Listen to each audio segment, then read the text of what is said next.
Hai semua, kembali lagi di channel Na Official. Di video kali ini aku mau ngebahas tentang tips keuangan lagi. Kali ini yang bakal aku bahas adalah kenapa sih kalau misalkan seseorang punya pendapatan yang meningkat tapi seringkali uangnya tetap aja selalu habis. Padahal kan kalau dipikir, kalau pendapatan meningkat harusnya uangnya bisa masih ada kesisa dong ya. Nah, di sini bakal aku bahas nih, apa aja sih yang nyebabin kok bisa selalu habis uangnya. So, teman-teman nonton video aku sampai habis ya.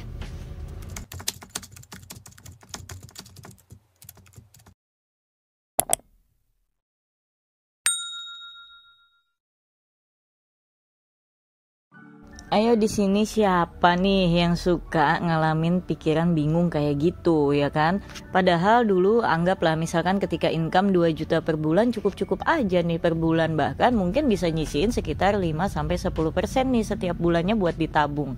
Tapi kenapa ketika income-nya mulai naik menjadi 3 juta atau 4 juta per bulan kok nggak bisa nabung ya? Padahal ketika di income 2 juta per bulan pasti sering berpikir nih, wah kalau pendapatan aku nanti 3 juta atau 4 juta aku bisa deh sisihin 1 juta per bulan, bukan lagi cuma 50 ribu, 100 ribu atau 200 ribu, tapi aku bisa nih sisihin mungkin sekitar 1 juta atau 1,5 juta.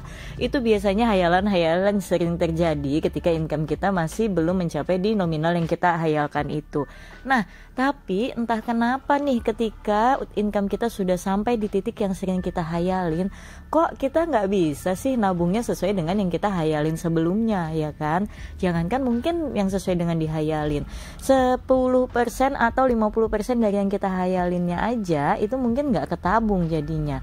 Nah, di sini aku bakal jabarin nih apa aja alasannya yang bisa bikin uang kalian tetap bakal habis terus walaupun income-nya itu suka nambah. Untuk poin yang pertama yaitu adalah penyebabnya adalah gaya hidup nih teman-teman. Ini menurut aku yang paling dasar sih yang bisa bikin uang kita tetap cepat habis walaupun income kita bertambah. Kenapa? Karena banyak orang yang berpikiran kalau semakin besar pendapatannya maka gaya hidupnya harusnya meningkat menyesuaikan dengan pendapatannya itu. Nah, mungkin ya kalau misalkan di awal-awal ya mungkin nih istilahnya kayak self reward, kayak ketika kita gaji yang masih nominalnya kecil, mungkin di nominal besar apa yang kita pengen beli boleh kita beli teman-teman. Tapi jangan jadikan sesuatu yang berkepanjangan atau kontinu ya kan. Kalian boleh kok untuk menghargai diri kalian sendiri atas pencapaiannya, tapi jangan berlebihan dan jangan berkepanjangan. Karena banyak banget nih orang-orang mungkin dulunya termasuk aku atau mungkin ada nih teman-teman yang lagi nonton, income-nya mungkin udah nambah, penghasilannya udah oke, pekerjaannya udah oke, pasti pengen upgrade mulai dari pakaian, gadget, kendaraan, tempat makan ya. Biasanya mungkin kita doyan makan di warteg, jadinya doyan makannya di kafe atau di resto. Nah, itu yang bisa menyebabkan keuangan kalian akhirnya akan ya habis juga akhirnya gitu loh. Karena mungkin dulu misal di income 2 juta kalian makannya cuma di warteg atau terkadang bawa bekal. Ketika income-nya di 4 juta mungkin kalian udah gak pengen bawa bekal lagi, udah capek banget nih mau masak tiap hari, mending jajan aja di luar. Nah, itu hal-hal yang terlihat sepele tapi kalau dilakukan secara kontinu itu bakal juga menggerus keuangan kalian.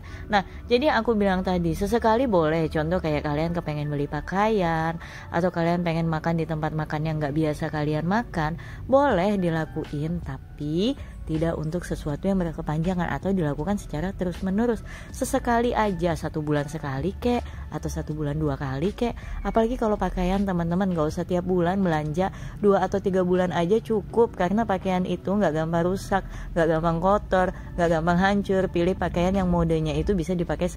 Karena hal-hal kayak gitu teman-teman itu hanya berkaitan dengan keinginan kalian aja, bukan berkaitan dengan kebutuhan kalian aja. Aku sudah sering banget bahas, pentingkan dulu kebutuhan kalian daripada keinginan kalian.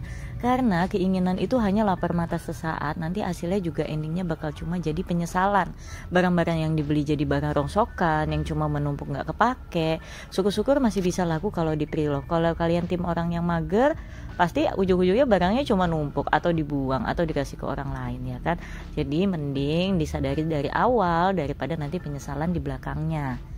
Nah, lanjut untuk yang alasan kedua nih penyebabnya kenapa sih bisa selalu habis, yaitu adalah lingkungan, teman-teman. Kalian sering dengar gak sih kalau dulu-dulu orang sering bilang kalau ya kalau pengen baik cari lingkungan yang baik, kalau pengen tenang cari lingkungan yang tenang kehidupannya. Ya memang benar, karena lingkungan itu, orang-orang di sekitar kita itu sangat besar pengaruhnya kepada diri kita sendiri. Walaupun mungkin ya kalian merasa enggak kok, aku bisa kok, walaupun orang kayak gini aku nggak akan begini juga, aku nggak akan ikut-ikutan karena aku orangnya sangat berprinsip sekali. Mungkin iya kalian bisa, tapi akan ada satu, gimana ya aku ngejelasinnya itu, kayak istilahnya pasti ada kok kalanya kita itu bisa terpengaruh, teman-teman. Bisa ada kalanya kita itu kayak kepengen juga deh ngelihat dia punya ini, kayaknya bagus deh, pengen juga. Bukan dalam hal iri atau dengki ya, tapi kadang kayak kita kalau berada di satu circle yang doyan belanja, akhirnya kita doyan belanja juga. Kita berada di satu circle yang doyan belajar, kita bakal jadi doyan belajar juga. Nah itu makanya lingkungan itu sangat berpengaruh bagi diri kita sendiri. Makanya penting banget kita itu memilih lingkungan yang berkualitas, yang baik pengaruhnya buat diri kita, baik dalam hal kegiatannya yang positif dan dalam keuangannya atau manage keuangannya juga yang baik ya teman-teman.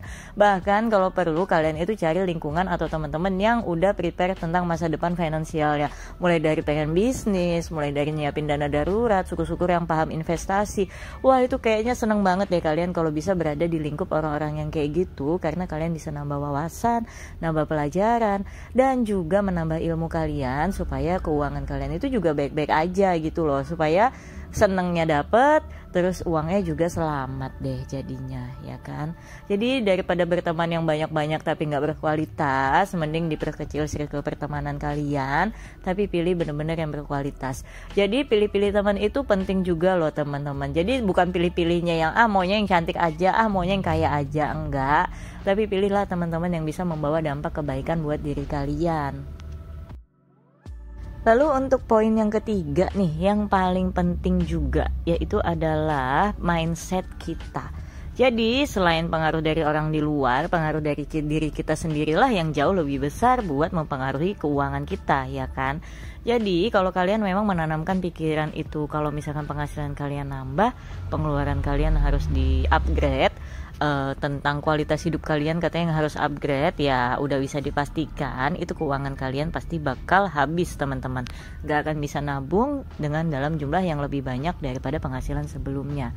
Nah, jadi makanya sering banget deh aku bahas kalau aku bikin budgeting. Jadi walaupun income kita nambah, cobalah kalian itu bergaya hidup tetap tanamkan di pikiran kalian kalau memang income kalian itu masih sama aja kayak yang dulu. Jadi selisih lebihnya yang naik itu bisa kalian tabung. Toh dengan uang yang dulu, contoh yang 2 juta kalian bisa aja hidup. Nah, kecuali dulu di uang 2 juta itu kalian gak bisa makan, kalian banyak utang. Nah, boleh mungkin agak di-upgrade sedikit. Tapi kalau di 2 juta kalian udah aman aja, nggak ada utang, makan juga sehari 3 kali, transport aman, semua aman, ya mending kalian bergaya hidup dengan nilai uang yang sebelumnya, selisihnya bisa kalian tabungin. Kalian rasain deh, mungkin akan berat terasa di awal, kayak aku pelit banget sih sama diri sendiri. Bukan pelit, tapi itu namanya lebih bijak dalam mengatur keuangan teman-teman.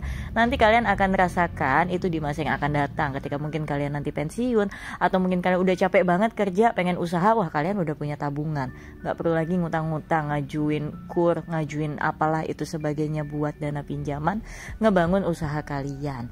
Nah teman-teman, video aku ini juga ternyata udah selesai. Jadi ada 3 poin penting aja yang menurut aku ini bisa berpengaruh besar kepada pendapatan kalian, yang bikin keuangan kalian juga selalu habis. Semoga sih dengan ada video ini bisa nih menyentil teman-teman di luar sana. Semoga teman-teman yang pendapatannya naik, yuk gaya hidupnya biasa aja, biarin tabungannya yang naik, yang nggak usah gaya hidupnya yang dinaikkan. Nah buat teman-teman juga yang udah nontonin video aku sampai habis, makasih banget, dan sampai ketemu di video yang lainnya ya, bye bye.